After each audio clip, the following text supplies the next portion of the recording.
Hello, hello. To see you guys. If you want to turn on your camera, it's nice to see faces. Jonathan, thanks for joining. Thanks for turning your camera on. If anyone else wants to, Joaquin, great. We'll let folks just trickle in. I think we have about 40 people, but we'll have a pretty small group today, which is great. So we can get all your questions answered. Just for a couple minutes while we're waiting. If you want to, we're going to raffle off a free spot in our boot camp that starts next week. For deferred folks. So if you want to enter that, we'll also send you a discount code as well. If you don't win, you can still get a discount on it. It's going to be great. We have about 100, I think 120 or 130 people that are doing the boot camp next week. So it'll be a good group, and I think we'll have a lot of those will get accepted. So it'll be great. Let's see. We'll do just one more minute. If you don't mind dropping in the chat where you're dialing in from, it's nice to see where people are at and where you're at in school. Like sophomore, freshman, junior, senior.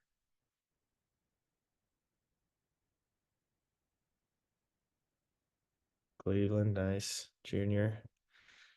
You're on top of it. New Jersey senior, Boston senior. Lots of seniors, nice. That's great. Utah, San Antonio. We even got some sophomores on here. You guys are way ahead of the game. It's great. I found out about deferred MBA programs in like the beginning of February of my senior year. And so all of you are ahead of where I was. I know that. Nice, cool. It's fun to see that. We got Buenos Aires too. Nice. All right, and Lima. Great. Well, we'll get started. Welcome. I think we have 50 people, but I'll try to monitor the chat and I'll try to save some time for questions at the end too. So happy to, it's helpful if your questions are a little bit more like applicable to a lot of people, but if we have time at the end for your specific questions, I'm happy to chat as well. So yeah, it's good to be with you all.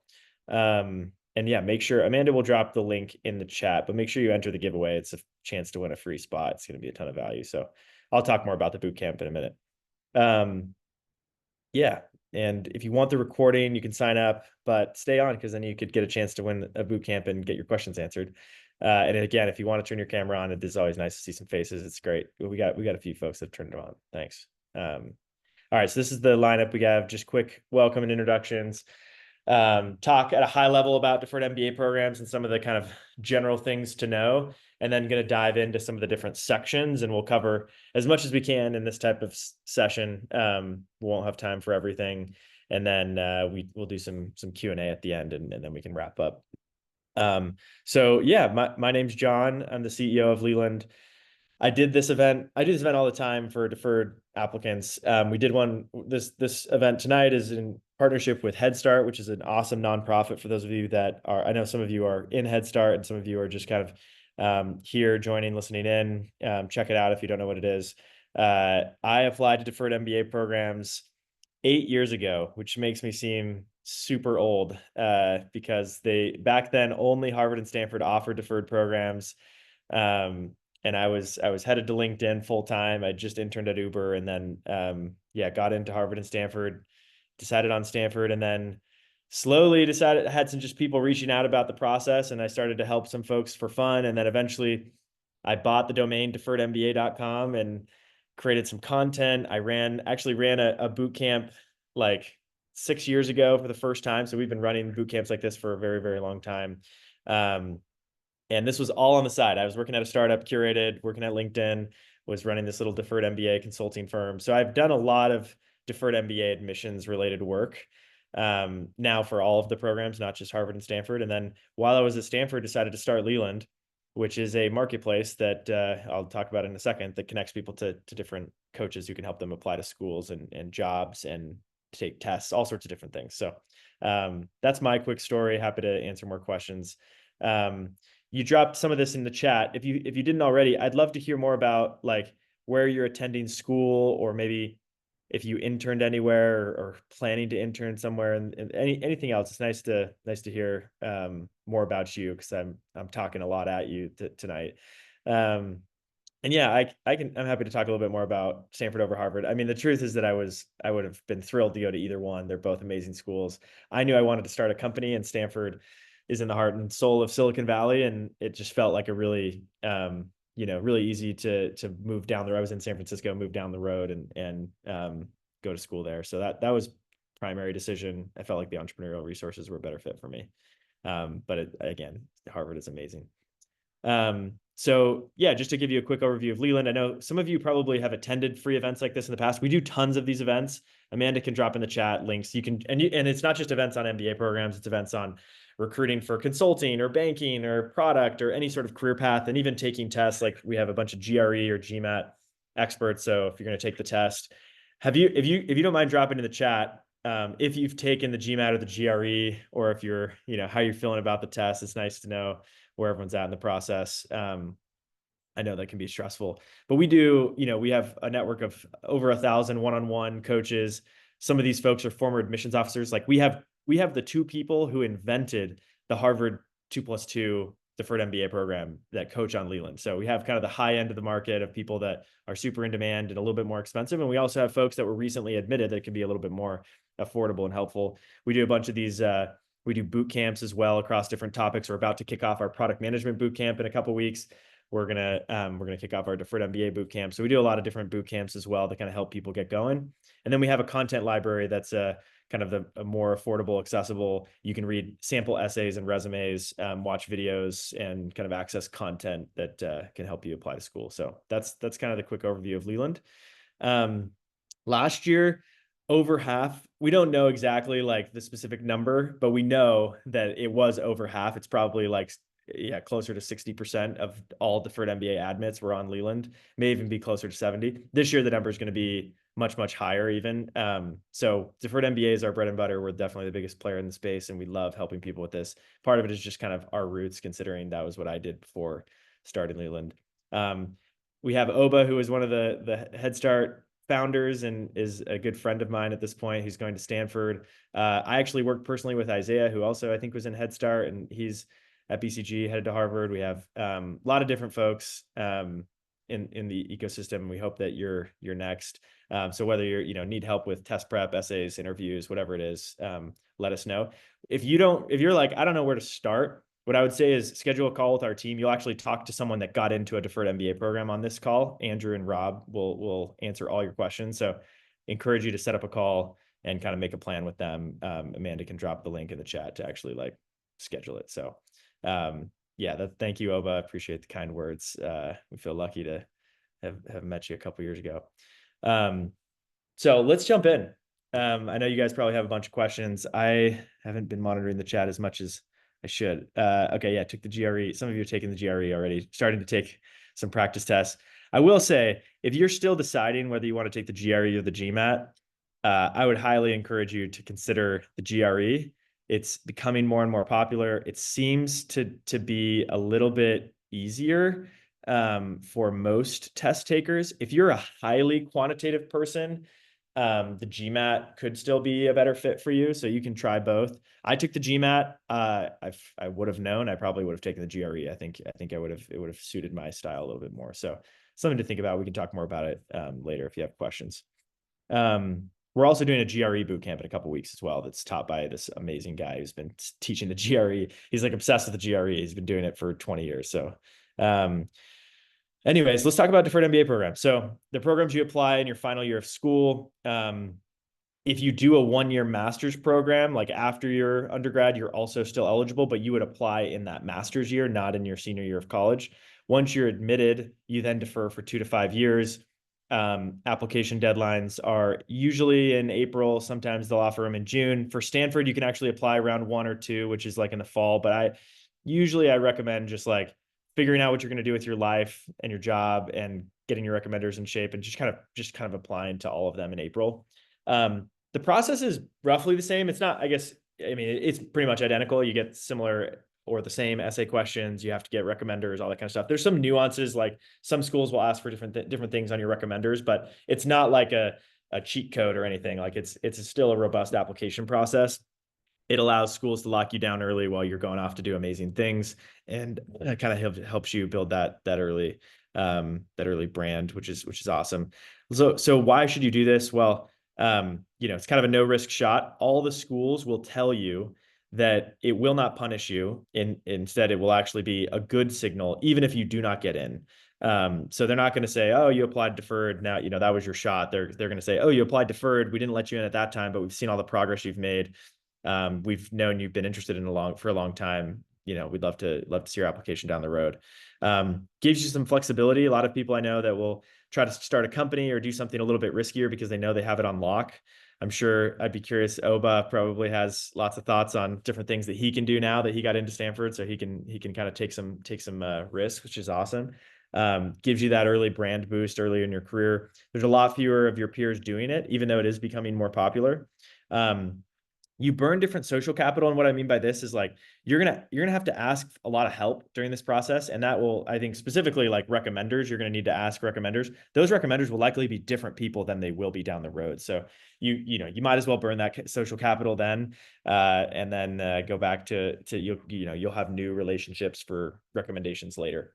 You learn a lot about yourself in the application process. I don't know about Oba, but for me, like I think I drastically underestimated how intense the application process was, how much self-reflection I would need to do.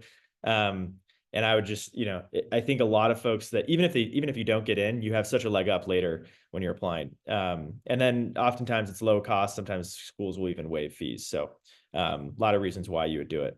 And pretty much at this point, all the top schools offer it. The only thing I'd call out on this is Yale, their program, you go right into school. The rest of them, you actually defer. So that's maybe the only distinction. These are at a high level, the deadlines, just so you're aware, early April to kind of mid to end of April for most of the schools. Each of these schools, it takes a decent amount of work. So you don't want to save it to the end. I've coached a lot of full-time MBA candidates and a lot of deferred. Deferred are the kings and queens of procrastination. You guys wait to the very end. I was the same way. You guys are busy with school and other activities. So don't procrastinate. It makes a big difference if you stay on top of things. And if you're wondering if it's too late to apply for your senior, it's definitely not. You have time. You just gotta hustle. All right, let's talk through some of the application process. When you guys think about the application process, I'd be curious, like you look at this list, GMAT, GRE, application strategy, all the recommendations, essays. Like if you apply to 7 schools, you're probably looking at 20-ish essays, extracurriculars, awards and honors, resume, interview. When you look at this list, what stresses you out the most, or what do you feel like is the most daunting?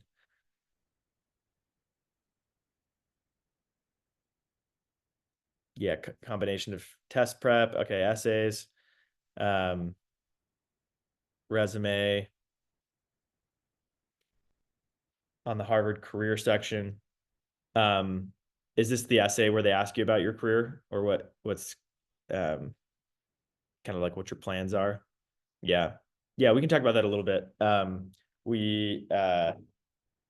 Yeah, Harvard, for those of you that aren't aware, Harvard actually changed their essays for both deferred and traditional. Last year was the first year they did it. It used to be more of like open-ended, tell me what else you want to know, what else we should know about you. And now it's a little bit more specific on the questions. I think we'll talk about this at a high level, maybe less about the specific question, but we can go, if we have time, we can talk more about that specific question. Really what they are looking for is a combination of like someone who is both high potential and unique. And you really need to be both. And because those of you that are going to go into, consulting and banking and kind of traditional career paths, you're checking that high potential bucket, but there's a lot of people going into those career paths. And so you got to figure out what separates you. And like, for example, Isaiah, the kid that I worked with, that was on the other slide, amazing kid, headed to BCG. And so we wanted to figure out like, what's going to be our strategy here? Like, there's a lot of people going to BCG that are applying. And he had some really cool experiences with education. It was important to him personally. He had done some interesting things. So we really leaned into the education narrative as something that was going to be important to him for the rest of his career. And that is, obviously there's a lot of details in like how you execute on that narrative, but I think that makes a big difference. On the MBA resume, don't just copy and paste your resume from your recruiting. You probably are going to have a good resume for recruiting. Or at least you should. If you don't, then let us know. We're happy to help you. But schools care about different things. So let's talk about like what does an MBA program care about that an employer might care less about. and vice versa. So employers care a lot about your technical skills, right? So if you're applying to a finance role, employers want to know, has this person done the finance, like, do they have the finance toolkit in order to be, successful in this job?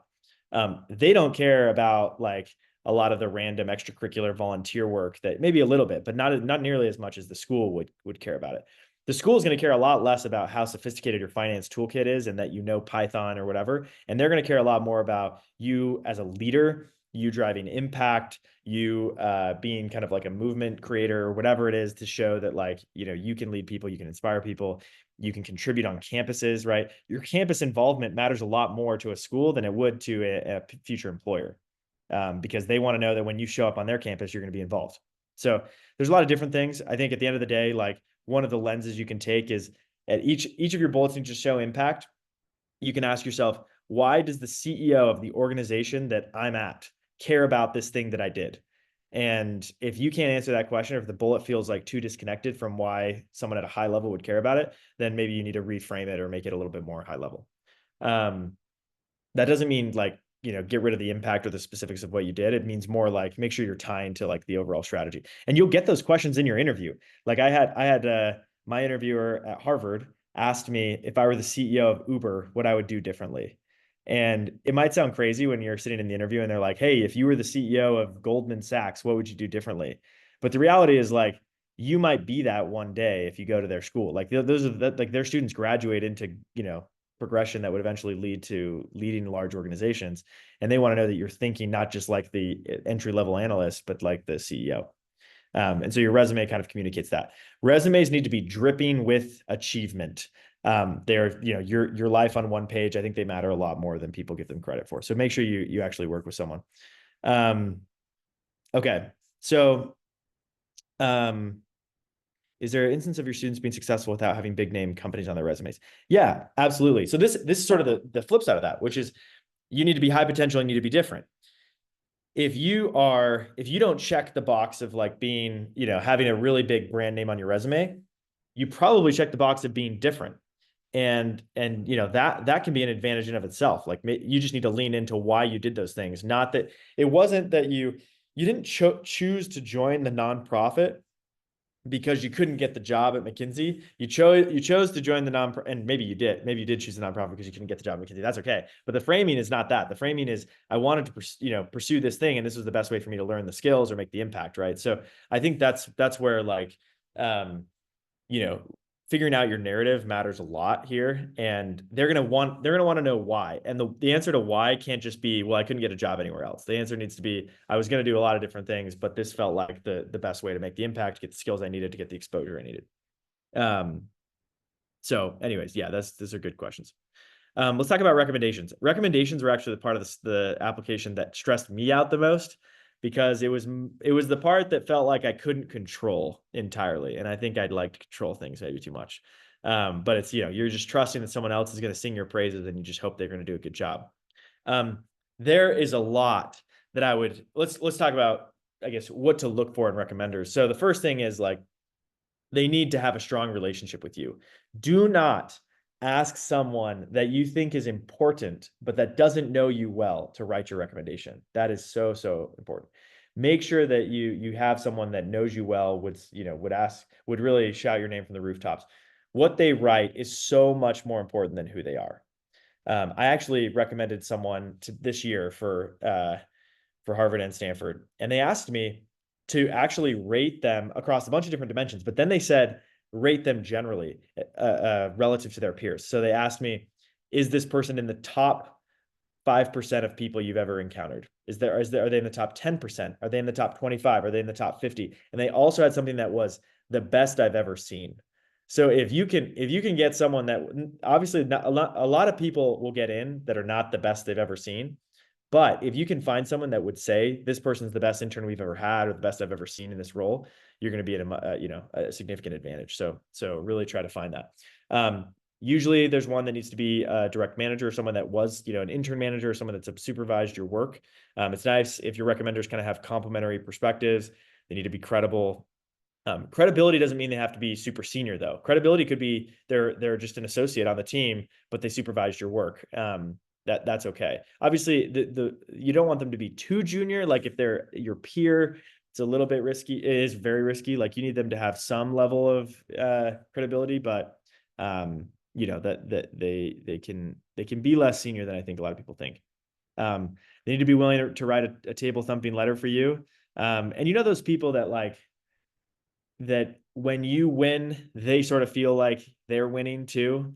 That's who you want. You want the person that's like going to be so thrilled for you to win. And that's not always the case. Sometimes people feel like there's like competition or something. And you really want that. So, and then if you have all those things, you can find someone that has a tie to the school and maybe is an alum or that has some sort of seniority. And that's only if you have all these other things.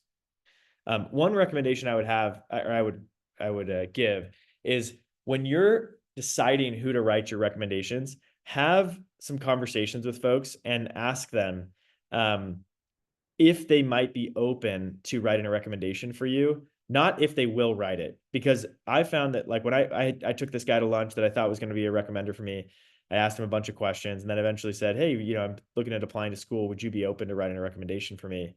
And he was like, yeah, are you sure I'm the best person? I love you, happy to do it, but am I the best? And I was like, well, now I'm sure you're not the person.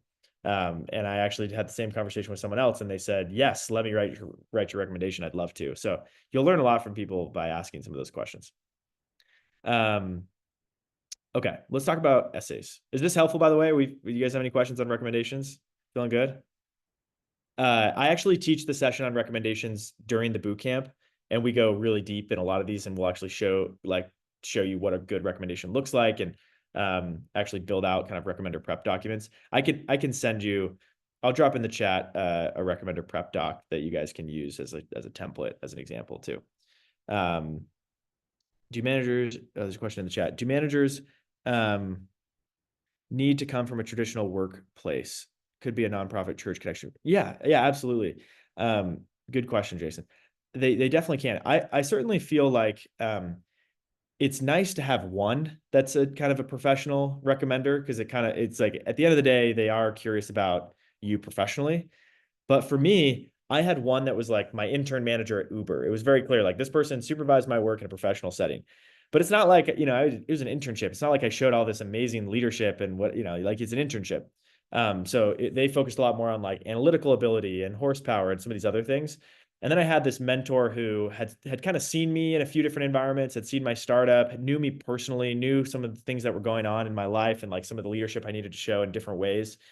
And that was really valuable. So I do think that nonprofit, church, other things, I think you can be valuable. But I think with those people, you really need to coach them on like, what do the schools care about, right? They care about leadership, they care about influence, they care about a lot of those other things. And so if they can kind of extrapolate that, it can work. Yeah, Amanda, if you don't mind, if you can find the prep doc, otherwise I can find it at the end. Actually, I can dig it up at the end. I have it over here. Okay, great. There it is. All right, so let's talk about some of the essays. So there are a lot of different types of essays. What matters most to you and why? What experiences have shaped how you invest in others and how you lead? Cover letter, which is more so some of this like generic, like just tell us about you. We want to learn about you, what matters to you, your values, that kind of stuff. And then you have some of the like why us? Why do you want to come here? Why do you want to come to Columbia, Stanford, Wharton? What is it about us that's interesting to you? Schools want people that want to go to their school, not just people that are applying everywhere, even though of course you're applying to multiple places. And then the last bucket is sort of the catch-all, like different behavioral prompts or things they just want to see how you think, and typically related to one of their values, right? Describe the biggest commitment you've ever made. Just tell us about a time you had a positive impact. Tell us about a time where you engaged with a different perspective, community experience. How did it shape your worldview? That kind of thing. So we can talk about some of the different approaches. I think ultimately like what they want to know is like, who are you and why? Who are you and why should we care? Because it's going to matter in the world, right? That's ultimately what you're trying to communicate. And this is hard for people that, you guys are going through this recruiting process. You're trying to get a job. You're trying to figure out like, am I even employable here? look, my dad was a dentist. My mom was a school teacher. I had no one in business. I'm like, will someone hire me? I hope so. And then all of a sudden I'm being asked to like figure out how I'm going to change the world. And it's hard, right? Like you're kind of, you need to do some of this deep reflection to figure that out.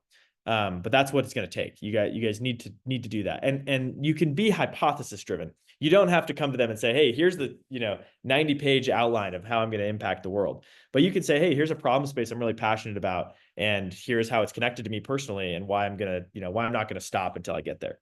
So, yeah, make sure you're kind of, you're thinking about that. You're zooming out. This is the part that I would say, deferred candidates struggle the most with, is a lot of the reflection that it takes to do these, to answer these questions well. And that's where like a coach or someone else that can kind of tease some of the stuff out, can really be valuable. A mentor can help as well, but you want to make sure that you're both kind of getting the tease out the stories, the narratives, the strategy, the actual like, outlining and execution of the essay. And then, of course, polishing and making sure that you're writing about certain things. The first draft of my essay felt like it was just regurgitating my resume. It was the most boring essay of all time. My mom loved it, but everyone else was like, this is bad. And I knew it was bad. And so it took like 16 other iterations before I got to something that was decent. Okay. So that's kind of the overview of essays. We do deep dives into Harvard, Stanford, Wharton, and other schools during the boot camp. So we'll cover as much as we can, and we can talk about this a little bit more in the boot camp, and in future we'll do different events too that are free throughout the year, so you can come to those. Okay, I'm just gonna check some of these questions really fast. Most successful applicants to deferred MBA programs have a full-time job offer lined up post-graduation. Yeah, good question. So for folks, so yes, that is true. It's pretty important that you have something lined up, or that you have kind of like a proven track record of sorts that would make it seem like you could do, you could go get that job, but you're trying to pursue your venture. Entrepreneurship is something that like HBS says they're looking for. GSB obviously likes it. So it's not that they discriminate against entrepreneurs. It's just that it's risky, right? They're betting on you early. And if they're betting on someone that doesn't have a full-time job, it's just a lot riskier than saying, oh yeah, this person has a job at, Google lined up or whatever. So they're just trying to minimize their risk. What I've seen done well, so for example, someone on my team, he interned at a like a reputable company, and then he decided to join Leland full time, which was like this little known startup when he applied. And so, but it was clear that like he had chosen to go to that startup because he had, he had already had this amazing experience with a good brand name. And so then he was kind of making that decision. So that it definitely helps if you have some sort of recognizable brand. But again, it's not required. But I would say if you're gonna have like, if you're gonna go to a less traditional career path, it's totally fine. You just want to make sure that you kind of legitimize it in certain ways. And recommenders can help with that. Test scores can help with that. Progress on your venture can help with that. But yeah, that's a good question. Does demonstrated interest matter for an MBA? You mean like interest in their school? Oh, sorry, I'm realizing this thing's. Jason, do you want to come off mute? Yeah, that's exactly what I mean. That was Okay. something that was relevant and for undergrad applications. So wondering if it's similar Yeah. here. It is. Yeah. I mean, in my Stanford, actually in both interviews, they asked me like, why HBS or why GSB? They definitely care a lot about it. Some schools care a lot, like a ton about it. Like Wharton straight up changes the recommendation. So what recommendations, thankfully, some of the schools decided to like unify what shows up on recommendations. However, and so that's called the common letter of recommendation. However, some schools just said like, screw it, we're going to do our own questions. And Wharton's one of those. And part of that, I think, is because they're like, we want to know why they're going to fit in at Wharton. We don't just want you to copy and paste what you submitted for every other school. So there's some schools that care a little bit more about it than others. But I would say all of them do care about it, and they want people that actually feel like they'd be a good fit. And you'll see that in a lot of the essay questions. Can you recycle essays over those three genres? Yeah, absolutely. Yeah, you can definitely recycle essays. Well, obviously not like within each school. each school's essay, the school needs to have different essays for each of their prompts, but you should totally reuse some of the stuff. You might have to you will likely have to rewrite essays from scratch, but you can pull themes for sure. Yeah, how to tailor essays for Stanford. MIT is nerdy, Harvard is feeling, Stanford is a unique middle ground. Yeah, so here's my take on like sort of the how to tailor. I think there's a difference between kind of tailoring to show interest in their school and sort of like trying to guess what they want to see. And I think I would highly encourage you to do the first, which is like you want to be the best version of you no matter what. And most likely, well, these schools are generally looking for lots of the same people, even if they wouldn't admit that.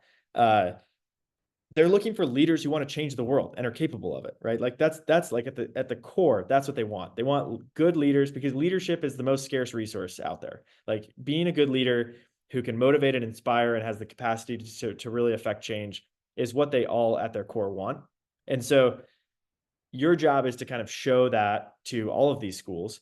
Now you can also then, tailor a little bit of like, all right, for my why Stanford essay, like I need to explain to them specifically the resources or the classes or the other things that fit into my, aspirations of what I want to do. But I wouldn't try to like change who you are. And I think just being the absolute best version of yourself is really what those schools want to see.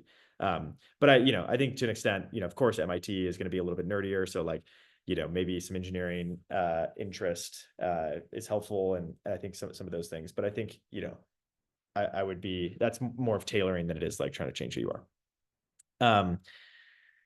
And Stanford, I would say be bold, be very bold. Like when they say describe your aspirations and how Stanford will help you realize them, they don't want you to say, oh, I'm really excited about joining as an associate at a middle market PE shop out of business school. It's like, okay, I'm already asleep. Like figure out what is it that you're going to do that's going to impact the world in a positive way, even if that does mean you start with a middle market PE shop, but figure out like what that means, because they're not asking for your career plans, they're asking for your aspirations. And so I think be as bold as you can and figure out what that actually looks like.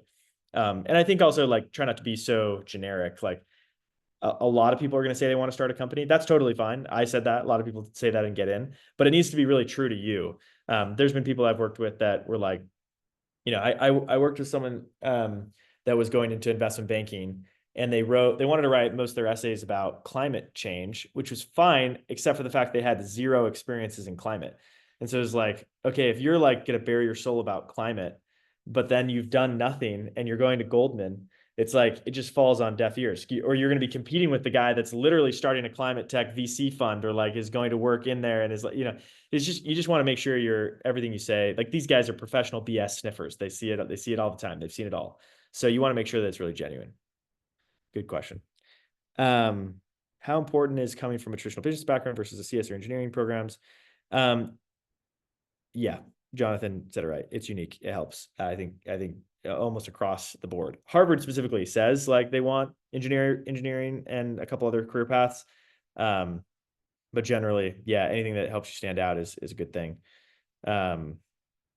Good questions. Policy government candidates. Oh, hold on one sec. My lights just turned off here.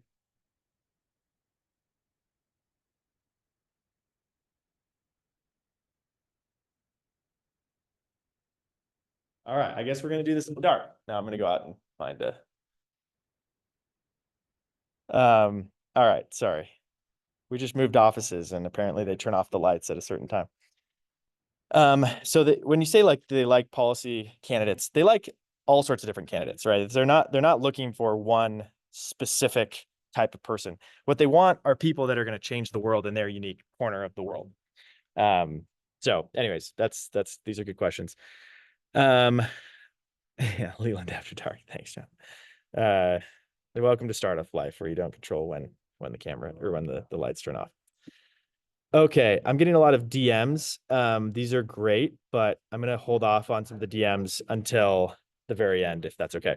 Internship experience in very technical engineering roles have more value, same value as more management-sided roles. Again, it goes back to just You got to be different. You got to be unique. You got to show up in a high potential way. That can look like engineering and it can look like management. It can look like a lot of different things.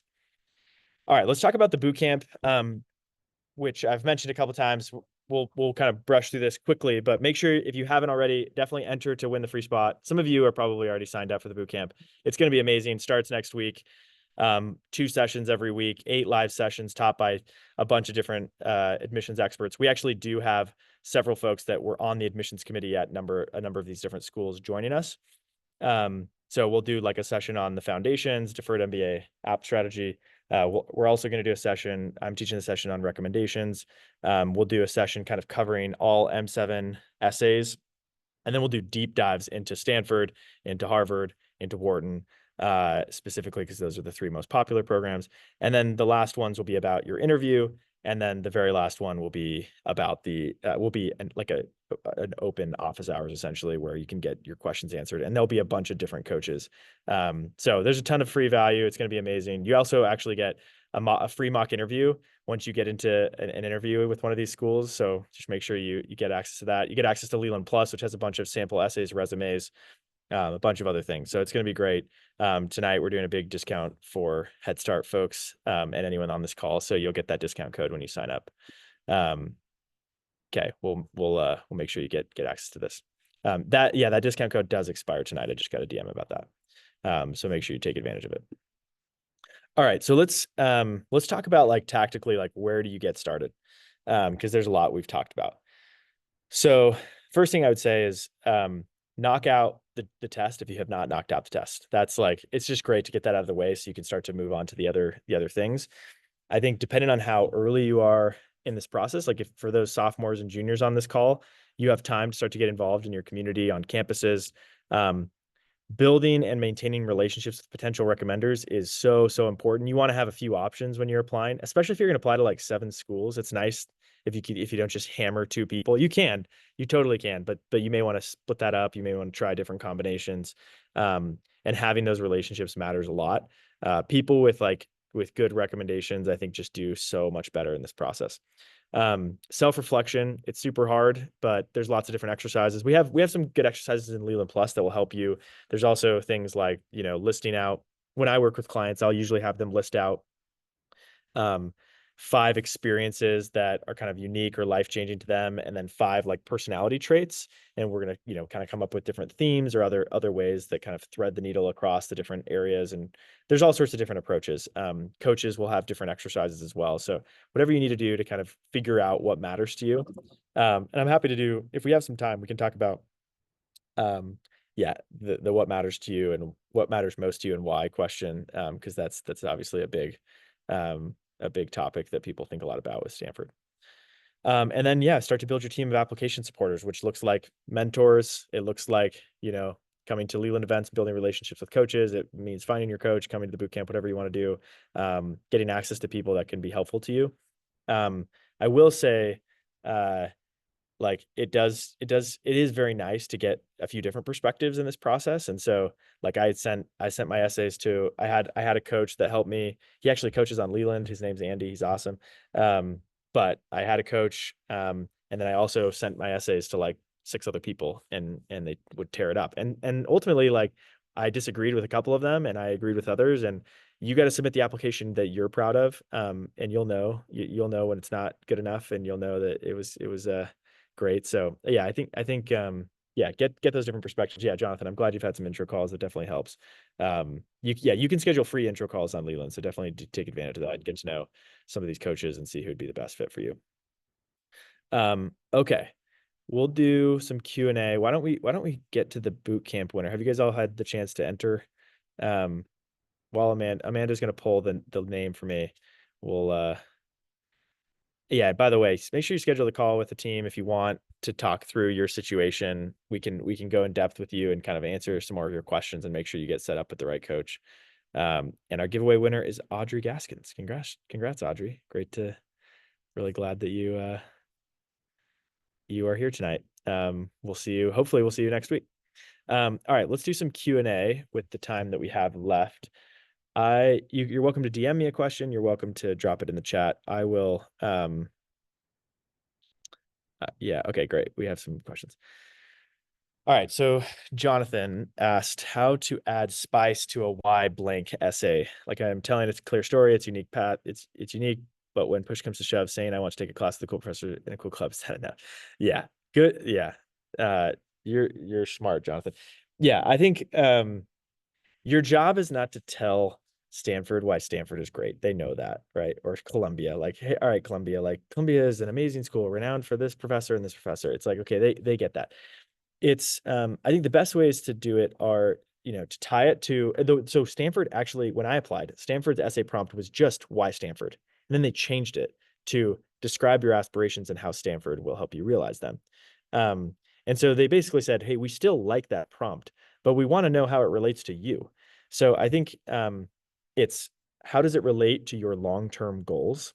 So like, for example, one of my friends who applied to Wharton and Stanford and a couple other schools. I think his Stanford essay, yeah, he wanted to be long term. He wanted to start an investment fund, and so he said like his ambition was to start an investment fund, and in order to do that, he needed to learn how to manage money and manage people.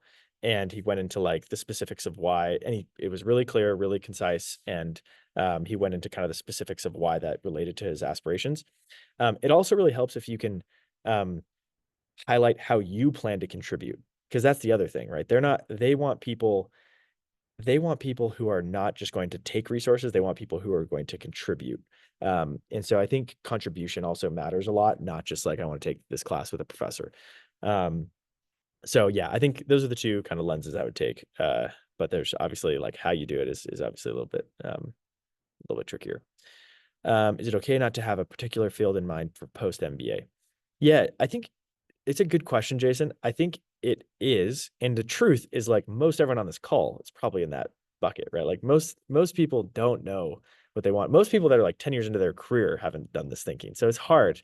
Um, I think you will be better off in the application process if you are hypothesis driven. So you not to say that they're not going to check your essay on day one or the last day of your MBA and say, all right, are you planning to go do exactly what you told us? Like they're just not.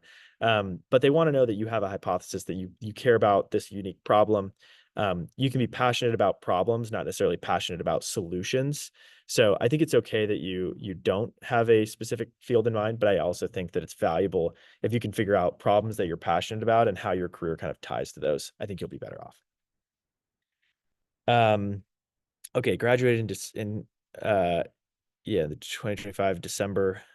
Yeah, you'd apply in spring of 26. So it's basically I applied in I graduated in December too. You apply in the next spring.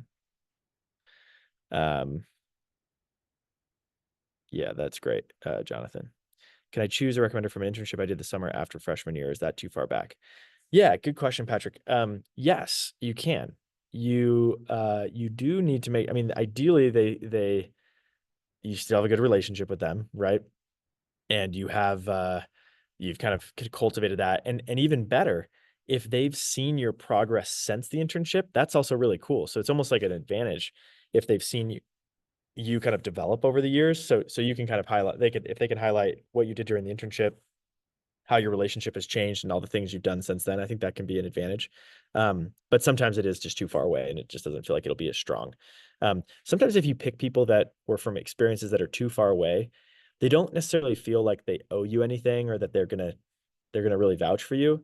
I'm not saying that's the case here. Sometimes those relationships continue on and they feel like it's a great chance to like reconnect. So just make sure that they really do want you to succeed. Professors are, yeah, okay. So let's talk about professors. People have this question all the time. Professors are uh, risky. Um, Obviously, lots of students pick professors because you're at school. Some schools, so first thing I would say is look at the schools you're applying to and figure out what they ask for this, because they might have specific things they're looking for. Like MIT actually does say, hey, we're interested in an academic recommender. Others say like, we don't want you to give us a professor. What I will say is it's much better if you are going to go with a professor, pick one that didn't just see you in like a class that actually like maybe you worked with as a TA or you did some research with, or you have a deeper relationship with, because you really want them to highlight you not as just a student, but as like a leader, right? As a contributor. And most of the time, like just showing up and turning in your homework doesn't necessarily show you as a leader. It shows you as someone that can turn in assignments. All right. Let's see. Should we be transparent if we want to pursue a dual degree? Yes. Yes. Jonathan, man, I just got to have you on my events. It's great. Graduated 2 weeks ago with a degree in mechanical engineering and applying to deferred MBA in April.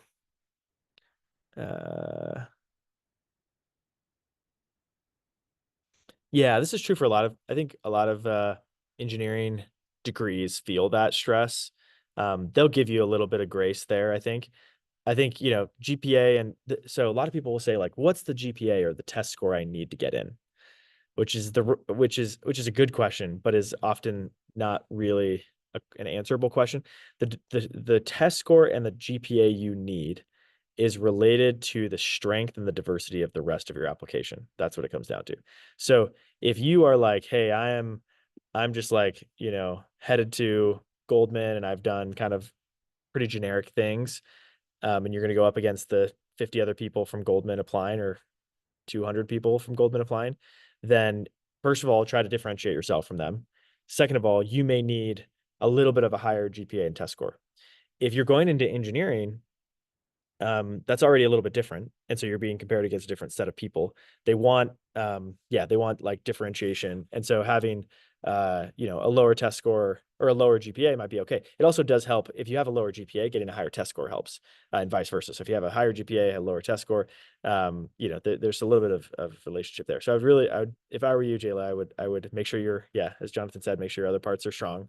None of you are going to get in because your application is perfect in every way. You're going to get in because you spike in unique ways. So make sure you're leaning into those spikes. Yeah. Hey, shoot me an email. I'll consider it. One of the M7 schools I'm applying to requires that one recommendation has to come from a professor. If I feel like I have no strong connection with any particular professor, how should I go about this? Yeah. Well, I would say start developing relationships. Now you can kind of build that a little bit. I do think that I don't know the specific language. It depends. Some of the schools will change it here or there. They'll give you some options. But I think what I would say is like, you still have some time and like you have actually plenty of time. Like the application isn't due for 3 months. I think finding a professor that you think you could do some research with or whatever, like some of this stuff, it does require a little bit of hustle, but you can definitely do it. So, get started as soon as you can. I don't know. Yeah, I need to look and see if you could drop the language. That'd be helpful too for other folks. Considering how deferred MBA programs care about getting more unconventional candidates. Yeah, good question, Billy. So what I would say is not all deferred MBA programs want like non-traditional candidates. They want, again, like every school wants leaders who are going to make a difference in the world. Harvard, the only school that specifically calls out different groups that they are targeting. But again, like I helped someone that's headed to BCG get into Harvard last year. So like they're not like limiting to that. Wharton, Columbia, a lot of these schools that like they accept a large swath of people that are headed into finance and consulting jobs. So it's totally fine. What the point is, and this is true of traditional applications too. If you're going into finance or consulting, you still need to differentiate yourself there. So I think part of that is like, yeah, it can be a unique application within the finance and consulting world. So, for example, this BCG candidate that I worked with, he had some experiences with education. He had worked on an education project at BCG, and he kind of talked about wanting to go back and do more in education with BCG. Actually a coach on Leland, his name's Yash. He's awesome. He's actually going to be one of the hosts of the Deferred MBA bootcamp. He went to BCG, got into Harvard and Stanford deferred, but he used sports and talked about his interest in sports. So, I think it is just kind of leaning into a different area, talking about why the toolkit of consulting is valuable, and then you're going to go pivot into it, that kind of thing. Product management work as both tech and management. I have 3 PM internships so far. Yeah. Yeah, this is a good question. I mean, I think PMs are lucky in many ways. I think they like PMs. I think PMs have do have the opportunity to kind of lean into tech and yeah, some of the like leadership stuff. Um, I think this is where recommenders that can kind of highlight how you coordinated with a lot of different people, and like even as an intern you showed a lot of that like competence working in an environment that required you to kind of inspire and motivate and work with a lot of different types of folks, I think is helpful. I think having an engineering background or technical background, I think does help. Like there's a lot of amazing business leaders that have a technical background. So I don't know. I think it probably depends a little bit on the specifics of the narrative and maybe what you want to do long term, but that's probably just a couple thoughts. Consistency or diversity. Um, it's it's like either one. Really, it's they prefer people that are going to change the world. That's really what it comes down to. So if consistencies help you and you go really deep within a specific problem area, then great. If diversity is going to help you get breadth so that you can figure out how to solve this problem area, then that's great too. So I don't think it's like one or the other. I think it really is like pick your corner of the universe and be the best in the world at it. Just having an experience like HBS SVMP give an advantage. I don't know if it, well, I would say they've openly said that they like people to build a relationship with them. And I think that they do like people that have come from the SVMP program. So if you haven't done it, you're fine. Probably most of the people that get accepted don't do it. But if you still have the opportunity to apply to it, I totally would. Anything you can do to show interest in the schools is helpful. And that includes going to info sessions and just kind of building a relationship and having a presence. I think that's great. Man, you guys are firing great questions. John, just on that too. Like I did the SVMP program, and like most people Yeah, that applied deferred didn't get in. Like there were maybe like I don't know a handful of deferred SVMP people. So it's like yeah, you don't need to do it, but it also like I think it just helps you write a better app, right? Like being on campus, yeah. meeting some professors, et cetera, et cetera. That yes, thanks, Oba. That's a great thanks for that addition. I think that's true of a lot of things. Like if you so a lot of people ask like, hey, does it help me get into Stanford if I go visit campus? And the answer is like, well, admissions isn't going to be like waiting for you and rolling out the red carpet and building the relationship. Like they won't even let you meet with them when you go there. But your essays are going to be so much stronger when you're like, yeah, I'm talking about specific students or the class I attended or like just the energy that was on campus. Like those things matter. So that really helps. And I think that's true of SVMP. Yeah, the threshold to aim with the new GMAT focus. I mean, I think you can see all the averages. I think, yeah, I mean, I would say it goes back to the score you need is related to the diversity and the strength of the rest of your application. So if you are maybe more generic or you don't have the strongest other things, or you have, coming from an overrepresented background, then a stronger GMAT or GRE score helps. Um, the candidate that I worked with and that's at BCG and got into HBS, he was well below the average, but he had a really strong narrative and was just an awesome guy. So yeah, that's great. Um, okay, well, we'll wrap it up now. I hope this is helpful. Thanks for joining me. I already did the giveaway winner. Yeah, if you want to set up a call with the team, hopefully this was helpful. I appreciate you guys joining and wish you all the best. If you don't mind, please let me know if you get in. Shoot me an email. I'll drop my email. Um, like please keep in touch. I'll send you a congratulatory package. We'll send you a DoorDash gift card, and yeah, we're cheering you on. So definitely let us know if we can help. Yeah, we love helping deferred folks.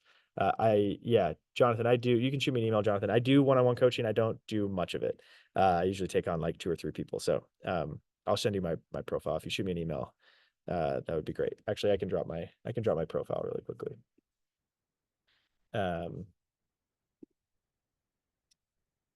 All right. Okay, you'll be in the boot camp, Jason. Awesome. All right, thanks everyone. Good to be with you all. Thanks for the participation.